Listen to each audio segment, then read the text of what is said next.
What's up, you guys? We're back for APUSH for periods 4 and 5. Just started a couple minutes early. If you could just let me know how you doing. Let's say 0 through 5. 0 is like, ugh, not great. 5 is like, this is the best day ever. Just a quick check-in. How you doing? 3, not bad, not bad. Me personally, I'm like I feel like I'm like a 2. I'm like tired and stressed and a little bit hungry. So I need to deal with that. So you guys never got to test Webinar Jam, but it was just kind of a mess. So thanks for dealing with me on this transition back and forth. And then before we jump into tonight, I have another question for you. And this is around what was it for you that made you excited about joining Fievel? Like when you maybe you came in during the live events for the period 1 or period 2, maybe you heard about it through a friend, but I'm curious as to like what was it for you that was like that was the one thing there was one I don't know factor about it, one feature that like was really exciting for you and that made you want to become a member. So I'm just kind of curious because I'm just trying to like figure out like and maybe the flip side to that is like for your friends that you're telling about it, is there something that's kind of like holding them back? Is there something that they maybe like I don't know, that it's like too expensive, or they wish they had it had this feature, or they just don't need it, or they don't understand exactly how it works? If you have any sense of that, that would be really useful for me to know. So yeah, so it looks like possibly for other AP reviews. Yeah, so I've been working really hard on getting more for this year. So I just talked to a calculus teacher, and she is hopefully coming on board for this school year and then in the future as well. So hopefully within the next few days, I'll be able to announce a schedule for AP Bio and AP Calc, and Calc will include AB and BC. And so thanks for letting me know. And then also like the rewatch the recordings. That's awesome. I like that the reviews are live, and I'm kind of forcing myself to review at a specific time. Yeah, for sure. Yeah, Princeton charges a crazy amount for this kind of stuff. Cool. So time and money seem to be like a reason why you got invested. Do you have any sense of like why maybe your friends are like not joining or are hesitant to join, or maybe you haven't even told them about it yet? If you have any sense of that, that would be super useful for me, just to like, just to know about like what kinds of things maybe our students are kind of worried about by joining or are holding them back from joining. Yeah, I definitely don't have the name recognition yet. I'm working on it. My goal is for this summer to really build out like a much clearer platform, and maybe it's an app, and that would be awesome. And that's kind of like where I'm going with this. The way that I'll need to do that is to get as many members in right now as I can, so that I can then pay someone to build a better app. Like I just think an app would be cool. So then you can just quickly like log in, watch reviews for anything. So you can watch the previous ones at the website is just fiveable.me. Dang, if you can code, I would totally hire you to build this app. That would be awesome. That would be even cooler if it's like built by students and teachers, right? That would be super dope. So definitely like email me if you really could do that. But yeah, so if you just go to fiveable.me, that's where all the reviews are. Actually, just a quick note, you can watch the reviews there's a Teachable app. It's not a Fievel app. It's a Teachable app. Teachable is just the platform I have the core, like the stuff built on. And there's an app. I don't know if it's available for Google. But it is for iOS, and you can watch. So, like for example, I don't know if you'll be able to see this, but you can watch any of the like live reviews on here. So like that. So right. So like the video will come up, and then any other text that I have will be there. So that's where you get them. Okay. One other question before we super jump in. So right now I have it set up to do periods 4 and 5 tonight. It's a lot more information than I anticipated. I probably should have combined 5 and 6 rather than 4 and 5. So my question for you, and I'm happy to do it either way. You want to either just drive through and go through all of them. And if you want to just hit through 4 and 5 tonight, and we might go over an hour, then you're going to press a 1 in the chat. If you would rather me do 4 tonight and then 5 tomorrow, then hit a 2. So 1 if you say, just do it all, just go through 4 and 5, and a 2 if you would rather me do 4 tonight and 5 tomorrow. All right, so it looks like you clearly have some. Cool. All right, so I will do 4 tonight. That will be useful, I think, for sure. I'll do 4 tonight. I'll do a bonus session tomorrow. We already have one planned at 6 to do the LEQs. So any time requests to do period 5, you can throw out a time right now, and I'll try to honor that. Right before or after, yeah, I would agree. So we can do, we'll do, you're at a wedding right now watching this, that's funny. Okay, so then we'll do period 5 at, let's do it right before at 5 p.m. Okay, so I'll send out an email about that as well. So I'm just going to do period 4 tonight. Tomorrow I'll do period 5 at 5 p.m. and then we'll do a practice LEQ at 6. Perfect. And then we can just stay in the chat. Okay, so in terms of period 4, oh my God, this is a lot. Let me make myself small here. So for sure, take notes, definitely get ready. Obviously, you're at a wedding, so maybe don't. You have review questions on period 4 due Wednesday. Oh, perfect. So then this will help you out. So you know how I give you a slide at the end that gives you the like key takeaways? I'm going to give it to you at the beginning and the end because I think it'll be helpful for you to just, before I go through it all, to just see like a better overview of it. So period 4 is 1800 to 1848. So this is just kind of like basically in between the Revolution and the Civil War. A couple of like key takeaways from period 4 is that the U.S. is continuing to develop its own democratic ideals, but in general, there's a lot of debates going on about the role of the federal government. And because of those debates, that's how we're getting political parties. There's a difference in opinion of what role the federal government should have.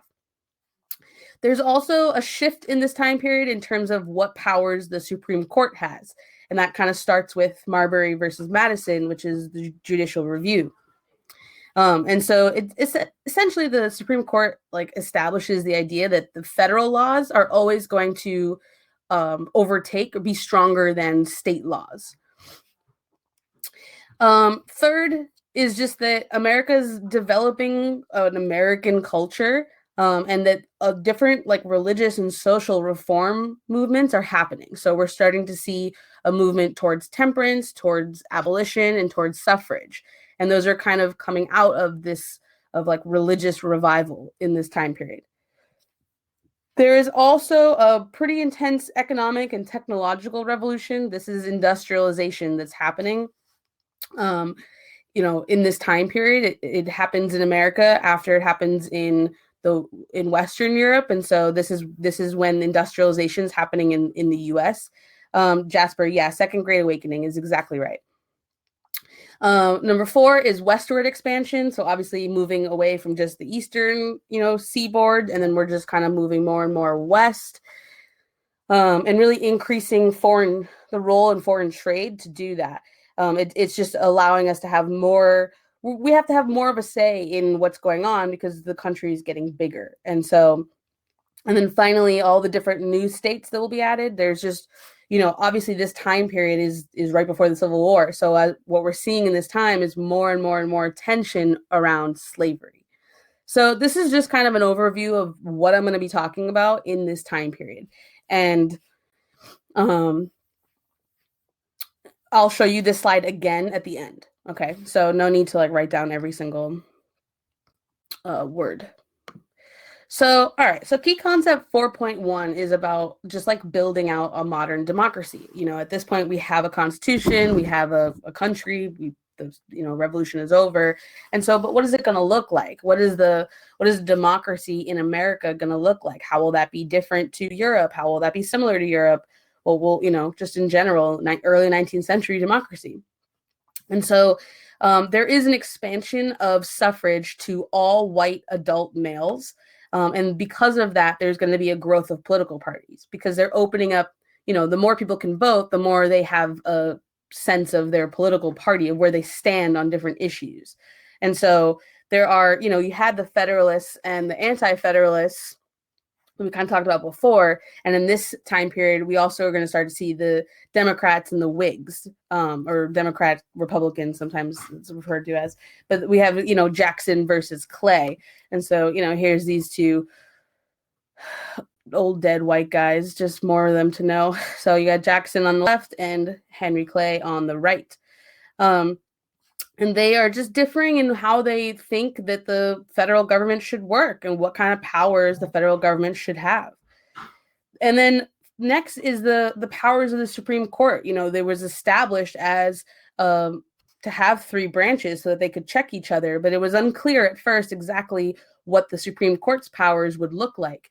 And it's not until some of these early decisions that it becomes more clear that, like through Marbury versus Madison, that the Supreme Court could rule any legislative or executive, bill or law as unconstitutional. And that's the power that the Supreme Court has. They can take any bill that Congress passes and they can review it and they can determine whether or not it's constitutional. And they can do the same thing with executive powers, with executive, orders, or even vetoes. They can, any decision that Congress or the president is making, the Supreme Court can then review it and decide whether or not they were allowed to make that decision. And then you also have a couple of other important ones. McCulloch versus Maryland is an important one. This is what makes the Bank of the United States constitutional. So it sort of ends that debate a little bit. And then Worcester versus Georgia is sort of what gives the federal government like sole authority over American Indians. So rather than allowing the states to decide what to do, the federal government is going to be the sole authority on that. I'm cut off. That's super annoying. Okay, well, whatever. So the third thing that's happening here, and it's cut off a little on the bottom, which is super weird, is that in this time period is a growth of the market economy. And so, what is the market economy? It essentially is talking about,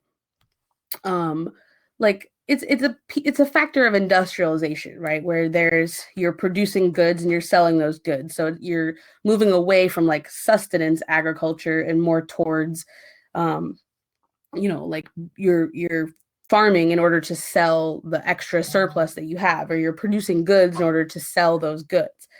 And so what you're seeing in this time period are debates over the role of government in terms of the economy, right? So people in general were really loyal to their region. It's a very like regional time period. They didn't see like their loyalty to America. They saw their loyalty to their specific region.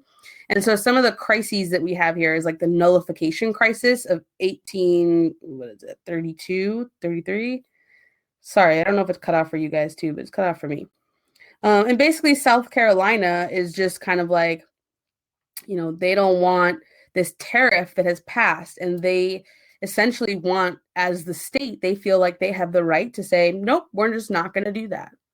And the government, that's a huge problem, right? For the government, if the government passes something like a tariff that is going to be a federal economic program, that's what we're charging other countries, then for a state to just say that's not going to apply to us, that's a huge problem.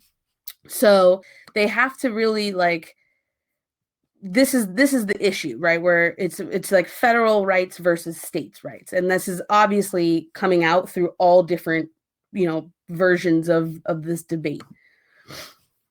All right, so getting into the Second Great Awakening as part of this key concept, Charles Finney is kind of the guy behind this one. He's kind of like the father of like the modern revivalist movement.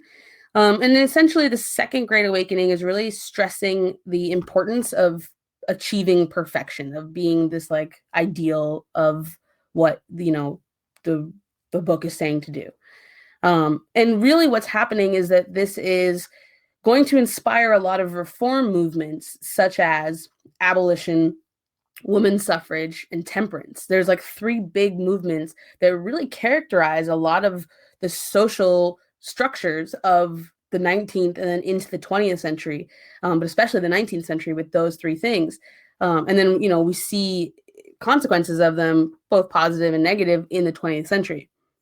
And so some of the like key reformers in those movements would be like Horace Mann, who is really the like behind like public education. Like you wouldn't have the same schooling system that you do if it weren't for Horace Mann. That's like in like a intro to education class in college, you would learn about Horace Mann. He's just like he's the one that kind of comes up with this stuff, this free public education, comprehensive. Sojourner Truth is a Black woman who is fighting for the abolition of slavery. So is Frederick Douglass. And then Elizabeth Cady Stanton is fighting for women's suffrage. I actually have pictures of all of them. I should have put that up. And then I also have on the top right is Dorothea Dix, who fought for rights for mentally disabled people who, were really at this point kind of cast aside. Really, they weren't seen as useful to society. And she fought for those people to have far more rights than they had.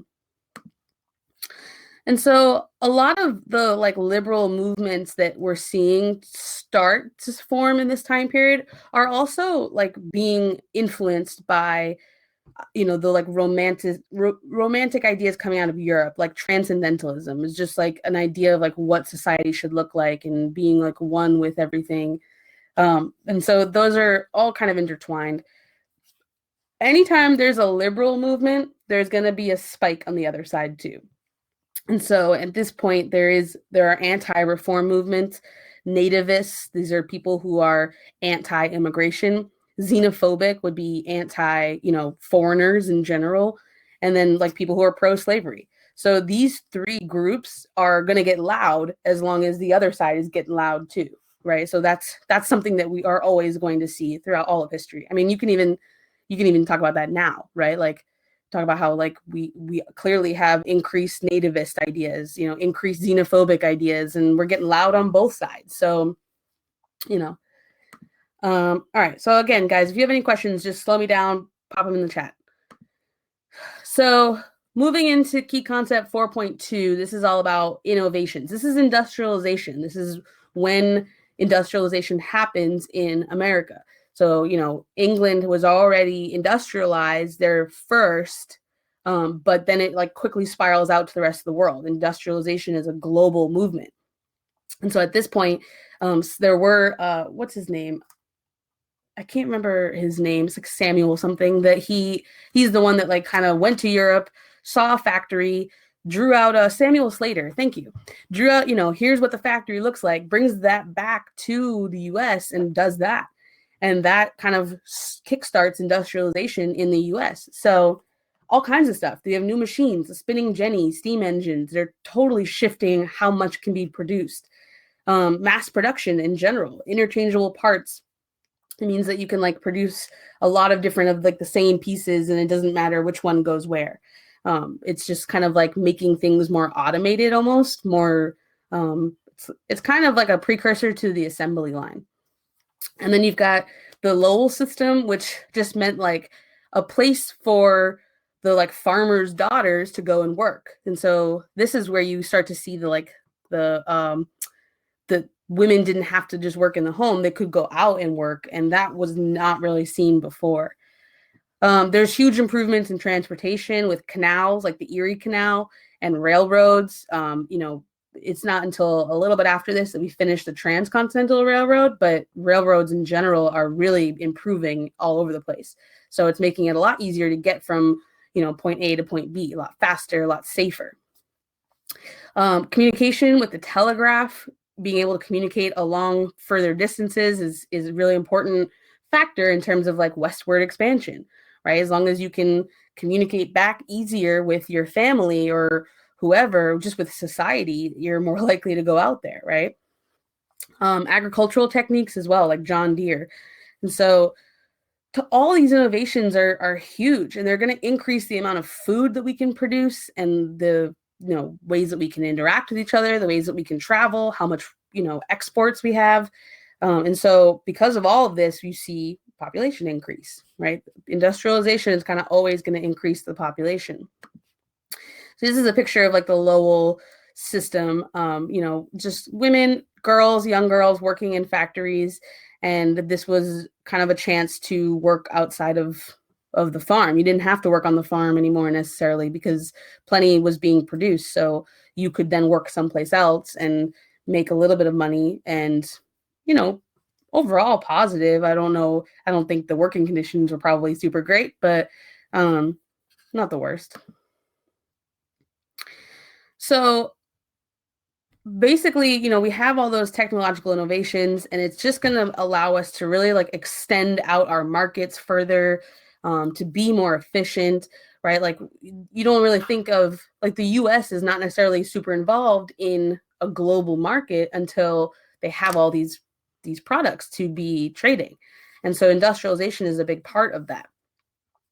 In terms of each region, though, each region sort of becomes specialized with different things, where the North is much more like manufacturing and the South is much more these like cash crops, right? So like cotton becomes like the big crop, the big, export in the South. This is the like king cotton, right?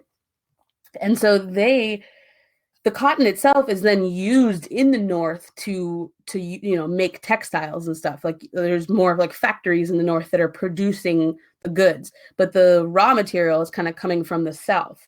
And so the problem with that, though, is it's totally depleting land in the South, and it's creating, obviously like a burden on slaves, because the South becomes entirely dependent on that slave labor to produce the cotton. Okay, so the government at this time, this is Henry Clay, I think also, he is developing the American system, and he's trying to essentially link together the different, like the North, the Midwest, and the South, the different economies, so that it's just like one system that kind of works together. So like, right, so here's a picture of like the like gears in turn, right? And so he's kind of seeing like a system that all works together. But the problem is that the North and the Midwest are far more interconnected than the South. And the South isn't going to want the same process as everything because it doesn't benefit them as much. And so the North then would want a tariff so that they can promote the Northern industries more, right? They want people to buy from them rather than buy from someone else.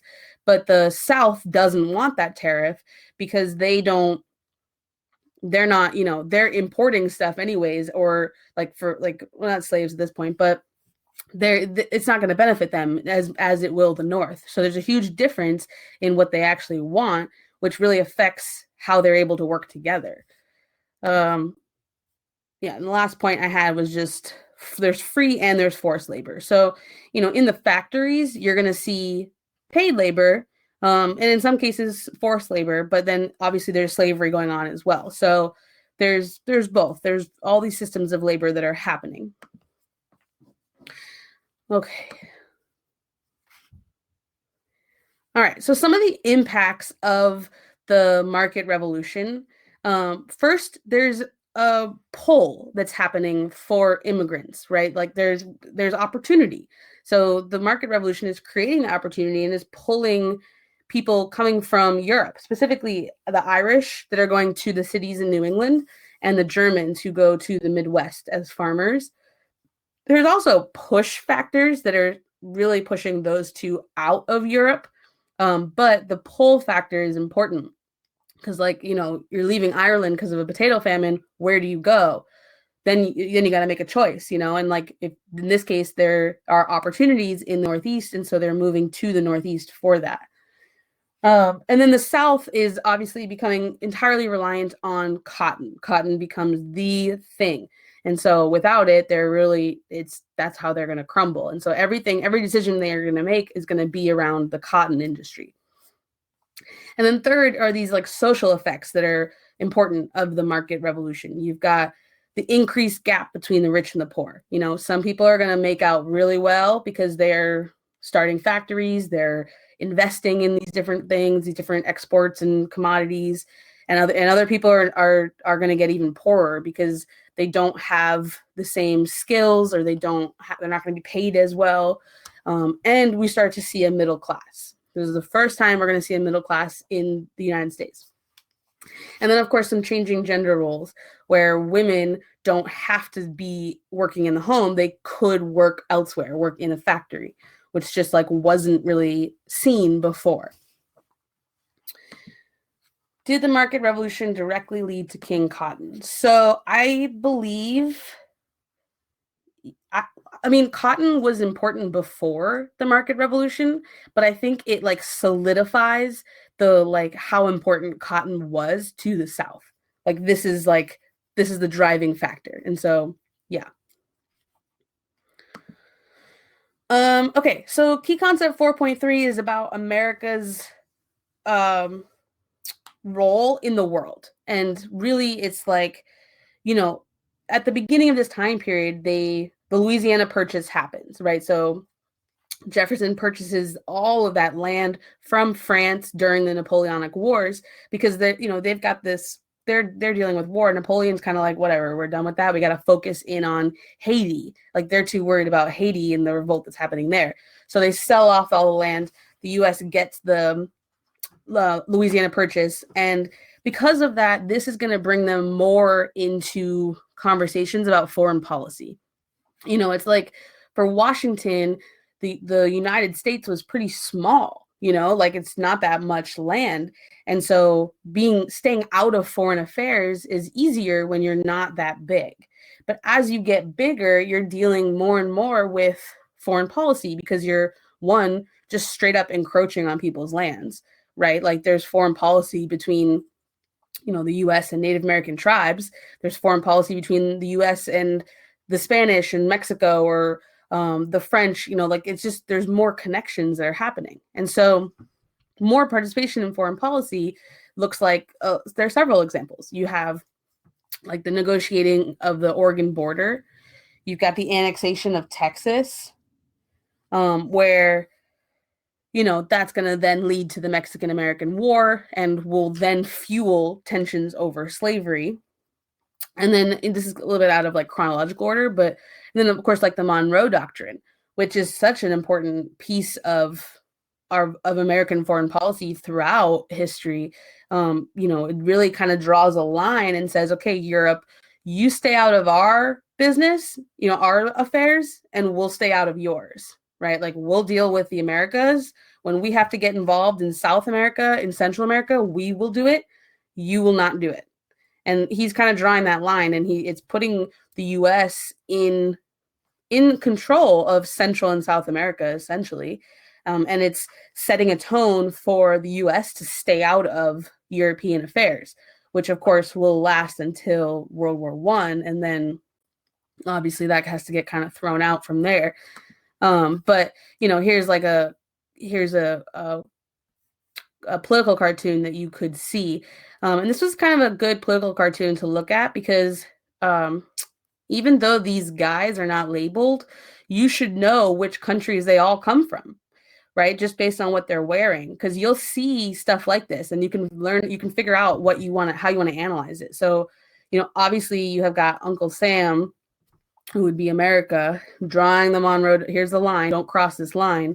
And these other two guys, where are they from? Who maybe not who are these guys, but what countries would these two guys be from? And how do you know?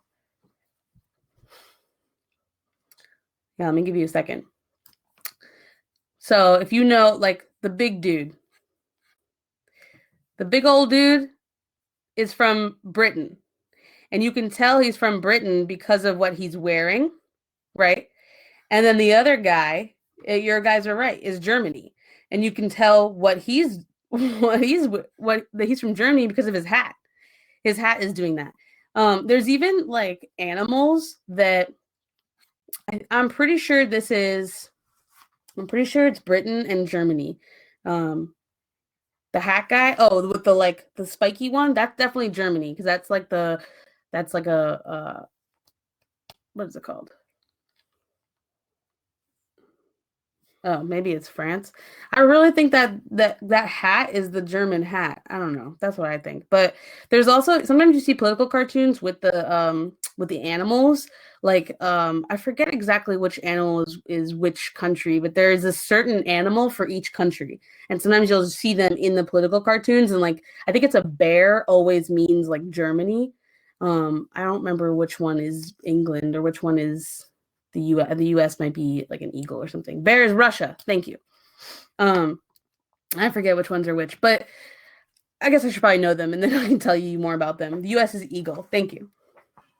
All right, so moving forward, so post Louisiana Purchase, obviously that's where things are going to shift, and then the expansion and its effects. So you've got, because of U.S. westward expansion, the effects around that look like some of the debates that are happening around new territories, whether or not to include a state and have that be a slave state or a non-slave state, a free state.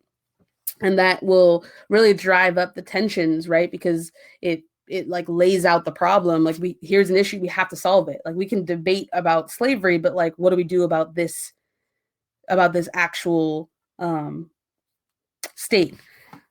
All right, you said it is a German guy. Yeah, I really thought it was German. I don't know. Let me just like his hat looks like the Kaiser's hat. If I'm wrong, I'm wrong.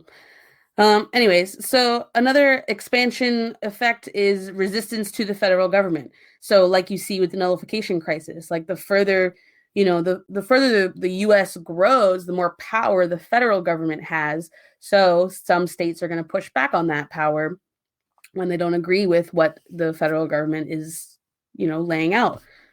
And then also is just conflict with natives, right? Like you can't move west and it's not just free land, it's occupied. And so you have things like the Indian Removal Act and the Trail of Tears, which are just completely appalling. And that's, Andrew Jackson. So like this is kind of hard to see. But basically the Indian Removal Act is just moving any of the tribes in the southeast region over into like Oklahoma. They've kind of carved out that region and said, okay, this area will be for Native Americans. All of them will need to be pushed into that.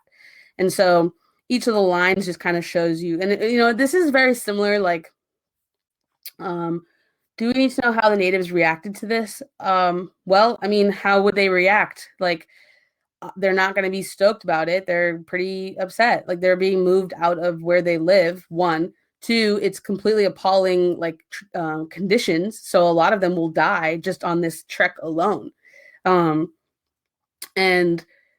But like they're being forced to do it. And so in some cases they're being right. In some cases they are agreeing to do this so that something else won't happen, or they're being bribed in some way, or they're just straight up being forced. It kind of depends on each one. But yeah, so it's really there's always similar reactions. There is always resistance sometimes in like military ways, and I'm sure there were people who fought back, but then there's also going to always be resistance in cultural ways. And so yes, the natives had to move physically, but they will bring with them their cultures, right? And those things will persist, and they will hang on to those, and that's always a form of resistance as well. It's more passive resistance. Cherokees brought a court case. Perfect. Okay, so, and there you go. So one of them sued. I don't know why, but I usually can remember the parts about Native Americans better than most APUSH stuff. I agree. Actually, I don't know if you guys have seen the Ken Burns documentaries. You guys are, we're only like 20 days away from the test, so I don't know if it's totally worth watching, but if you're interested in this stuff, like I'm just kind of a history nerd anyways, and so I sat down and watched them. The Ken Burns one called The West is really, really good. And I think it's on, it used to be on Netflix, but it really just talks about this Western expansion. And it talks a lot more about what happened with the natives and how that affected them. And it's just like a really good, I think it's like 3 episodes. So I don't know, if you're feeling like watching a history documentary on, on a nice weekend, then that's what I would recommend. All right, so I think this is the last part of this. The Missouri Compromise in 1820, where you have the 3630 line, where above would be free and below would be slave states. And so the hope was that setting this line up would, just really set it up so that the future of states wouldn't be so up in the air, that it would just be like, this is the line. Any state above that will be free. Any state below that will be slave state. We don't have to fight about it each time, right? And so this put in Missouri as a slave state, and Maine, which used to be part of Massachusetts, but kind of broke off as their own state, as a free state. And then, of course, this isn't going to last very long. It's later overturned by the Kansas-Nebraska Act. Yeah, it's exactly like The Ring. That's an old movie. Oh, man. But yeah, so just to come back around, so this is the slide I showed you at the beginning. You've got, like we kind of went over, there's debates about the role of federal government and the new political parties that are coming on board because of that. The Supreme Court has become more of a factor in our government, has more power. In the federal laws are just going to be stronger than the state laws as a result of these different court cases.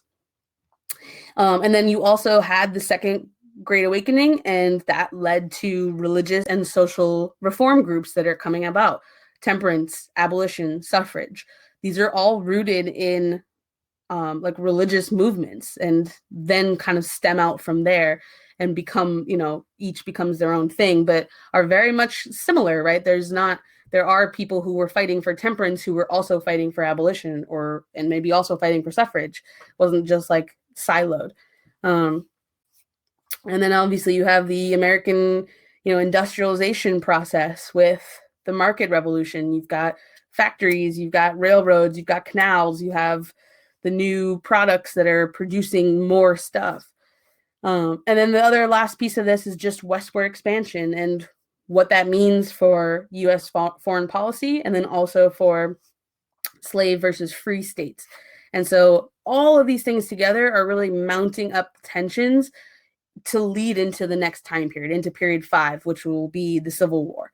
And this will all kind of explode, because of the increased tensions, because of slavery. Like that's why the Civil War happens, right? And so, all right. So for period 4, do you guys have any questions?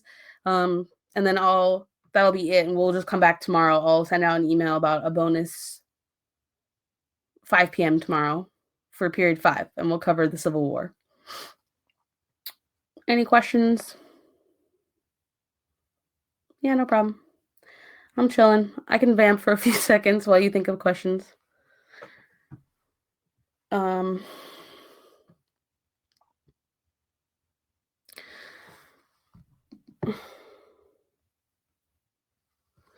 So I think the key with period 4 is just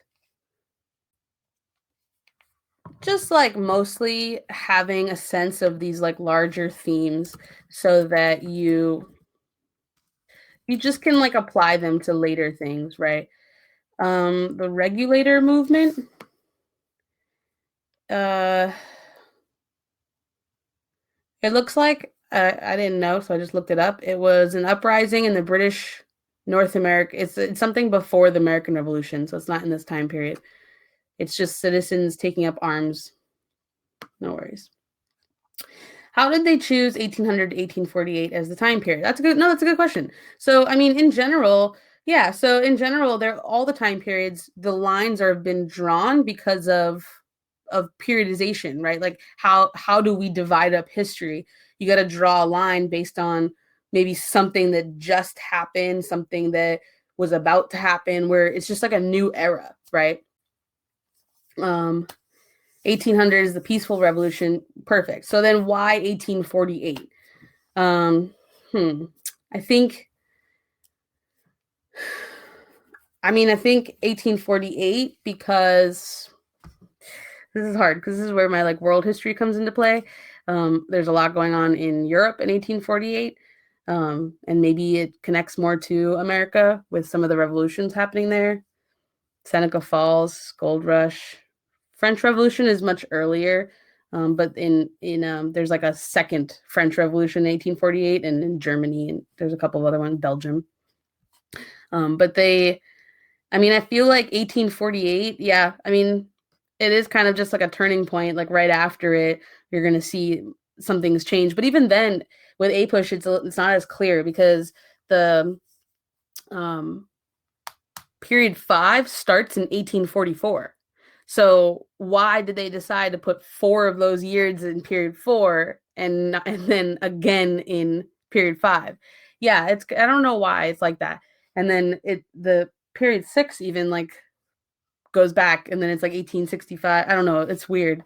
So I think that's an awesome question, though. And as you're studying, you should ask yourself that question for every time period. Why did they draw a line at this year? Why this year? A lot of overlap based on historians' arguments. Cool. Are you an APUSH teacher, Miss Mutri? Yeah, like period 2. Oh, awesome. It's like you've been helping me answer questions this whole time. Thank you. Like period 2, I think starts at 1607. Yeah. I miss AP World History when yeah. Yeah, 1607 would be because of Jamestown. 1491 would be like right before Columbus. So yeah, I think that's awesome. You should definitely study. As you're studying, ask yourself these questions and find the answers to them. And I think that there isn't just one answer, but like, why would this line have happened? Why here? And then we're going to study a new time period and, why there, All right. Periodization is not an actual thing on the rubric.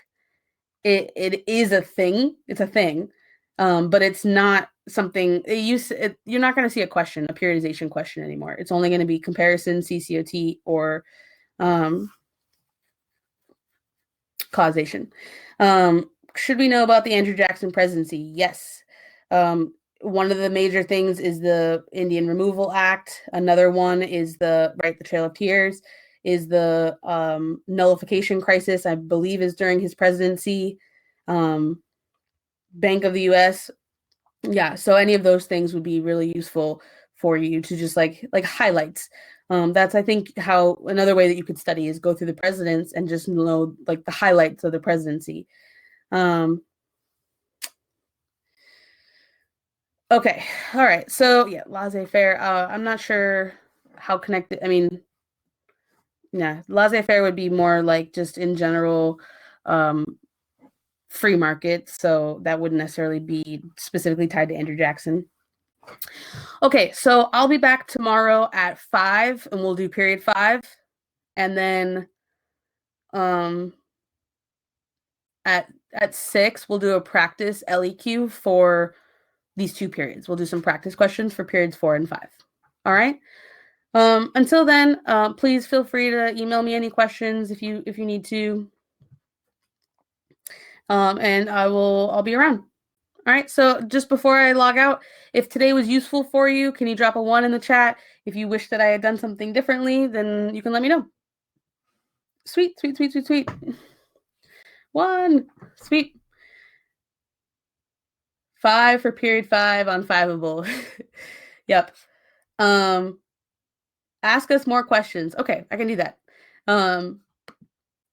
Good point, Jasper. So tomorrow, okay, so we'll do more like image analysis. We can do that. Tomorrow, yeah, period 5 at 5 p.m. Eastern, okay?